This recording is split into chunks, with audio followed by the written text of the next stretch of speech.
LinkedIn AI slope একদমই hot একটা subject এখন লিঙ্কডইনের মধ্যে। বিভিন্ন জায়গায় অনেক অলরেডি ব্লগ প্রকাশিত হয়েছে, অনেকে অনেক কথা বলতেছে এটা নিয়ে। তো আসলেই কি এই ফিচারটা নিয়ে আমাদের টেনশন করা উচিত কিনা এটা নিয়ে আজকে একটু ক্যাজুয়ালভাবে কথা বলবো। তো লিঙ্কডইন এআই স্লপটা আপনারা যদি না জেনে থাকেন, এটা হচ্ছে মূলত লিঙ্কডইনে প্রচুর পরিমাণ স্প্যামিং বেড়ে গেছে, প্রচুর পরিমাণ এআই কনটেন্ট, প্রচুর পরিমাণ এআই কমেন্ট, এই ধরনের জিনিসগুলোর কারণে লিঙ্কডইন এই ফিচারটা নিয়ে এসেছে যে কেউ যদি কারো যদি ফিল হয় যে এটা হচ্ছে একটা এআই টাইপ পোস্ট, সে এটাকে স্লপ দিতে পারবে, হ্যাঁ, মানে সিলেক্ট করতে পারবে এবং এটা কি করবে, লিঙ্কডইন রিচটা কমিয়ে দিবে। তো এটা একটা জিনিস। আরেকটা জিনিস হচ্ছে দেখবেন আমরা যখন আগে লিঙ্কডইনে পোস্ট করতাম তখন নিচে এনহ্যান্স পোস্ট নামে একটা অপশন থাকতো। এই অপশনটাও কিন্তু লিঙ্কডইন রিমুভ করে দিয়েছে। এখন সোশ্যাল মিডিয়া কি চায় এটা আপনাকে প্রথমে বুঝতে হবে। সোশ্যাল মিডিয়া চায় মূলত হিউম্যান ইন্টারেকশন, কারণ হিউম্যান ইন্টারেকশন না করলে সোশ্যাল মিডিয়ার কিন্তু কোনো মূল্য নেই। জাস্ট এআই রোবোটিক ব্যাপারগুলো যদি হয়, সবাই করে, সবাই ইউজ করে, তাহলে এখানে আসলে হিউম্যানের ইন্টারেকশনটা টোটালি নাই হয়ে যাইতেছে। এটা যেমন একটা ব্যাপার। আরেকটা ব্যাপার হচ্ছে, দেখেন আপনি কোনো একটা সাবজেক্টে খুব বেশি এক্সপার্ট না, কিন্তু আপনি কন্টেন্ট এমনভাবে লিখতেছেন মনে হয় যেন আপনি এক্সপার্ট। তাহলে এখানে কি আসলে রিয়েলিটি প্রকাশ পাচ্ছে? আগে মানুষ যখন কন্টেন্ট লিখতো তখন হচ্ছে এটার পেছনে অনেক টাইম ইনভেস্ট করা লাগতো, অনেক রিসার্চ করা লাগতো, এটার জন্য ডিজাইন করা লাগতো, কপিরাইটার হায়ার করা লাগতো, বা নিজে লিখতো, নিজে রিসার্চে অনেক বেশি সময় দিত। যেমন আগে কি হইতো যে ৪-৫ দিন ধরে একটা কন্টেন্ট লিখতো। একটা কন্টেন্টকে ভ্যালুয়েবল করার জন্য অনেক বেশি টাইমটাকে এখানে প্রাধান্য দেওয়া হইতো যে আমার আসলে কোয়ালিটি একটা কন্টেন্ট বের হচ্ছে কিনা। কারণ সে যেহেতু ওই রিলেটেড জায়গায় এক্সপার্ট, সেহেতু এখানে একটা ভালো কন্টেন্ট দেওয়াটা তার জন্য ইম্পর্ট্যান্ট। বাট যারা ভালো এক্সপার্ট না তারাও এখন কি করতেছে, ভালো একজনের কন্টেন্ট নিয়ে ওইটাকে জাস্ট একটু রেপ্লিকেট করে বা ডুপ্লিকেট করে একটু সিস্টেম চেঞ্জ করে পোস্টটা দিয়ে দিচ্ছে। এখন এইটা আসলে ক্রিয়েটরদের জন্য ক্ষতিকর, তেমনি আমাদের জন্যও ক্ষতিকর। কারণ আমি অ্যাকচুয়ালি একটা সাবজেক্টে এক্সপার্ট, আমি মানুষকে শো করাতে চাচ্ছি যে আমি এই ফিল্ডে অনেক ভালো জানি, এই ফিল্ডে আমার ভালো এক্সপিরিয়েন্স আছে। বাট এটা সবাই দেখাচ্ছে, সবাই যেহেতু দেখাচ্ছে এটাই সমস্যা। কারণ এটার কারণে আমরাও যারা রিয়েল ক্রিয়েটর বা আমরা যারা রিয়েলি কন্টেন্ট মেক করি, রিয়েলি আমরা যারা এক্সপার্ট, তারা পিছিয়ে পড়তেছি।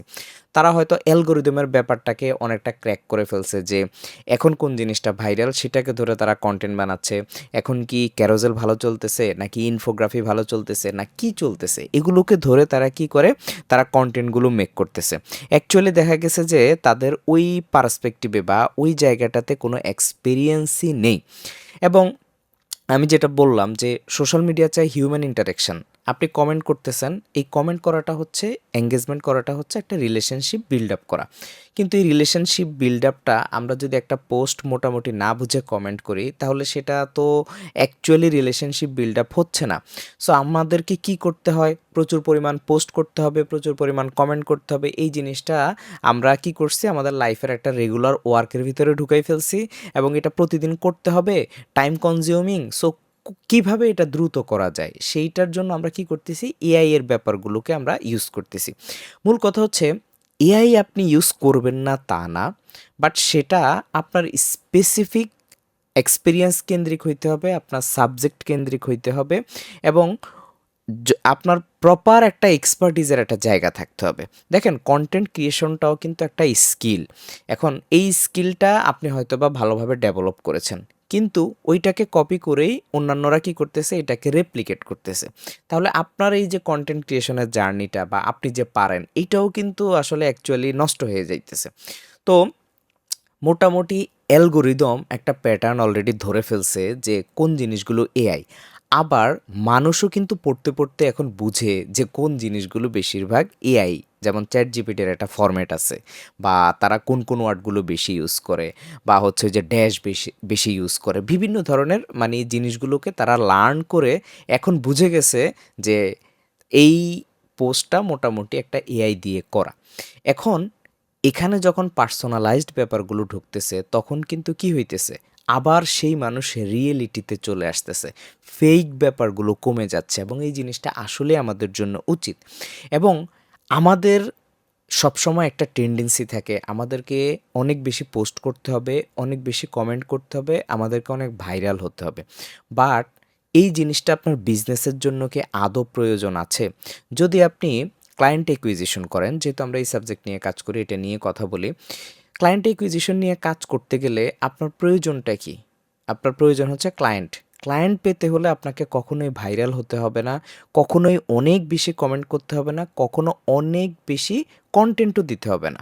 আপনি যেটা করবেন, আপনি একটা প্রপার ওয়েতে অথরিটি বিল্ড করবেন, অডিয়েন্স বিল্ড করবেন এবং আপনি আপনার এক্সপার্টিজের জায়গা থেকে এমনভাবে কন্টেন্ট ক্রিয়েশন করবেন যেন মানুষ আপনাকে একজন এক্সপার্ট ভাবে এবং সেখানে যখন আপনি ইনপুট দিবেন তখন রিয়েল পিপলরা আপনাকে নক করবে।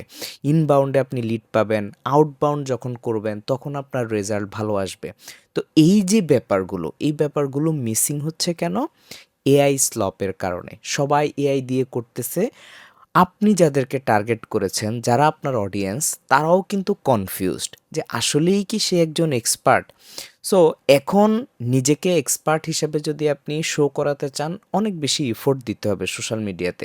যদি আপনি ভালো কনটেন্ট আপনি দিতে চান, কনটেন্ট নিয়ে আপনাকে পড়াশোনা করতে হবে এবং আপনার এক্সপার্টিজের জায়গাগুলোকে ওখানে অ্যাড করতে হবে। ভাইরাল যেই জিনিসগুলো আছে সেটাকে ধরে যদি আপনি ব্র্যান্ডিং করেন, কনটেন্ট ক্রিয়েশন করেন, অ্যাকচুয়ালি আপনি সেখান থেকে ক্লায়েন্ট পাওয়ার খুব বেশি একটা সম্ভাবনা নেই। কারণ এখানে আপনাকে আইসিপি ধরে কাজ করতে হবে, টার্গেটেড অডিয়েন্স বুঝে কাজ করতে হবে, ইন্ডাস্ট্রি বুঝে কাজ করতে হবে। এখন আপনার টোটালি ওই জায়গাগুলোতে হয়তো এক্সপার্টিস নাই, কিন্তু আপনি এক্সপার্টিস সাজার চেষ্টা করতেছেন সবার সামনে। যেহেতু এআই আছে, আপনি এআই দিয়ে ইমেজ তৈরি করতেছেন, ওইটাকেই আপনি দিয়ে দিচ্ছেন। সো এই জিনিসগুলাতে আমাদের কোনো ইফোর্ট দেওয়া হচ্ছে না। সো ইফোর্ট যেহেতু দেওয়া হচ্ছে না, তার মানে এখানে হিউম্যান রিলেটেড জিনিসগুলা বের হয়ে যাচ্ছে এবং আমরা আমাদের যে অডিয়েন্সটা, তারা অলরেডি ডিস্ট্র্যাক্টেড। তারা যদি কেউ একজন মেসেজ করে, সে ফিল করে আবার অ্যানাদার একজন এআই দিয়ে আমাকে একটা মেসেজ পাঠাইছে, তার ভিতরে এই ফিলটা চলে আসে। সো আমরা তাদেরকে কিন্তু ওই হিউম্যান ফিলটা দিতে পারতেছি না। সো এটাকে সলভ করার জন্যই হচ্ছে যে লিঙ্কডইন এই ব্যবস্থাগুলো নিচ্ছে এবং রিসেন্টলি তারা অনেকগুলো টুলসকেও কিন্তু ব্যান করে দিয়েছে। আপনারা জানেন যে অটোমেশন টুলস ইউজ করলে কিন্তু লিঙ্কডইন মানে ডিটেক্ট করার সাথে সাথেই কিন্তু প্রোফাইলটাকে কি করে দেয়, ব্যান করে দেয়। এবং অনেক বড় বড় টুলস হেইজেন, তারপরে হচ্ছে শিল্ড, এই টাইপ টুলসগুলোকেও কিন্তু তারা অলরেডি ডিসকার্ড করে দিছে তাদের প্ল্যাটফর্ম থেকে। সো আমরা যদি আসলে লিঙ্কডইন ইউজ করতে চাই প্রফেশনাল ওয়েতে এবং হচ্ছে আমাদের যে টার্গেট, যে আমরা ক্লায়েন্ট পেতে চাই বা আমাদের ব্র্যান্ডিং করতে চাই, আমরা ইনবাউন্ড লিড পেতে চাই, আমরা আউটবাউন্ড করতে চাই, তাহলে একজন সঠিক এক হিউম্যান যেভাবে কাজ করে সেভাবেই আমাদের কাজ করা উচিত। একজন হিউম্যান যেভাবে কনটেন্ট দেয় সেভাবেই আমাদের কনটেন্ট দেওয়া উচিত। যেহেতু আমাদের এখন এআই আছে, সেটাকে আমরা ইউটিলাইজ করব, এমনভাবে ইউটিলাইজ করব যেন মানুষ বুঝে যে এটা আমার একদমই পার্সোনালাইজড একটা জিনিস। দেখেন বড় বড় ক্রিয়েটর বা যারা লিঙ্কডইনে মোটামুটি যাদেরকে সবাই চিনে, লারা অ্যাকোস্টা সহ, জেসমিন সহ অনেকেই আছে। তারা কি এআই ইউজ করে না? তারা এভরি সিঙ্গেল ম্যাটারে এআই ইউজ করে। বাট তাদের এআই জিনিসটা আপনারা ধরতে পারবেন না। দেখবেন তারা কমেন্ট করতেছে, খুবই মনে হচ্ছে যেন টাইপিং করে কমেন্ট করতেছে, এরকমভাবে। সো আপনি আপনার যে ডাটাগুলো আছে সেগুলোকে এমনভাবে ইনপুট দেন এআই এর মাধ্যমে যেন সে টোটালি আপনার সেন্সটা বুঝে ফেলে এবং ওইটাকে ধরে আপনি কনটেন্ট দেন, কমেন্ট করেন। বাট আপনি সেটা না করে আপনি অ্যাজ ইউজুয়ালভাবে এআই দিয়ে একটা কনটেন্ট, কমেন্ট, আউটরিচ এগুলো লিখে আপনি দিয়ে দিচ্ছেন। প্রথমে আপনি সাইকোলজি বুঝেন যে মানুষ এখন কিন্তু এআই বুঝে। সো আপনি হয়তো ভালো একজন এক্সপার্ট, আপনি ভালো কাজ জানেন। তো আপনি রিচ আউট করলেন, কনটেন্ট দিলেন, আপনার ভ্যালুটা কিন্তু থাকবে না যদি তাদের কাছে এআই ফিল হয়। তারা তখনই আপনাকে ভ্যালুয়েবল ফিল করবে যখন আপনি এটার পিছনে ইনপুট দিবেন এবং তারা পড়ে বুঝবে যে না, এটা একটা রিয়েল কনটেন্ট। সো রিয়েল যারা কনটেন্ট ক্রিয়েশন করে, রিয়েল ওয়েতে যারা কাজ করে, তারা এআইকে সঠিকভাবে ইউজ করতে জানে এবং এই সঠিকভাবে ইউজ করাটাই হচ্ছে ইম্পর্ট্যান্ট। এখন চ্যাটজিপিটি দিয়ে আমরা যখন কনটেন্ট লিখি, দেখবেন ও কনটেন্টগুলো কি করে, প্রত্যেকটা এক লাইন করে গ্যাপ দিয়ে দিয়ে লিখে। এখন এটাকে যদি আপনি টেকনিক্যালি একটু প্যারাগ্রাফ ধরে, এক লাইন হুক দিয়ে, তারপর নিজের কিছু পার্সোনাল অবজারভেশন ধরে, তারপরে হচ্ছে আপনার কিছু ডিজাইন অ্যাড করে, যখন এটাকে আপনি ইউনিক করে ফেলবেন, তখনই কিন্তু আপনার জিনিসটা চেঞ্জ হয়ে যাবে। তো এই ব্যাপারগুলো নিয়ে আমাদের আসলে কাজ করা উচিত। কারণ এআই স্লপের যে ব্যাপারটা, এআই দিয়ে যে একটা জেনেরিক যেই স্টাইলটা, এটা অলরেডি অ্যালগরিদম যেমন বুঝে, তেমনি মানুষও গত কয়েক বছরে অলরেডি বুঝে গেছে যে আসলে অ্যাকচুয়ালি এটা এআই দিয়ে হইতেছে। সো আপনার যে ট্রাস্ট ফ্যাক্টরটা, এই ট্রাস্ট ফ্যাক্টর কিন্তু নষ্ট হয়ে যাইতেছে।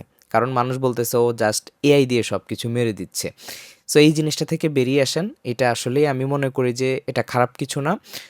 আমরা যেই স্প্যামিংগুলা দেখি এগুলা অনেক কমে যাবে এবং মানুষ কনটেন্টে অনেক বেশি ইনপুট দিবে এবং কনটেন্ট যখন ভালো হয় তখন মানুষ কিন্তু অনেক উপকৃত হয়। কারো না কারো কনটেন্ট থেকে আমরা কিছু না কিছু শিখতে পারি দৈনন্দিন। বাট আপনার যে কনটেন্ট, আমার যে কনটেন্ট দেখা গেছে এটা আমরা জেনেরিক এআই দিয়ে করার কারণে আমরা যেমন নিজেদের ট্রাস্ট ফ্যাক্টরটা ডাউন করতেছি, তেমনি অ্যালগরিদম আমাকে রিচ দিচ্ছে না। এমনকি আমাদের অডিয়েন্সরাও বুঝতেছে সে সামহাউ জাস্ট এআই দিয়ে পোস্ট করে যাচ্ছে। সো এইটা আমাদের ব্র্যান্ডিংয়ের জন্য অনেক ব্যাড একটা জিনিস নিয়ে আসে। তো আমি বলব যে আপনাদের এই যে এআই স্লপের ব্যাপারটা যেন আপনাদের মধ্যে না আসে। আপনারা প্রপারলি এমনভাবেই কনটেন্ট ক্রিয়েশন করেন, এমনভাবে মেসেজগুলো লেখেন, এমনভাবে কমেন্টগুলো লেখেন যেন সেটাকে এআই স্লপ হিসাবে না বুঝা যায়। সো আজকে এতটুকুই। Thanks everyone.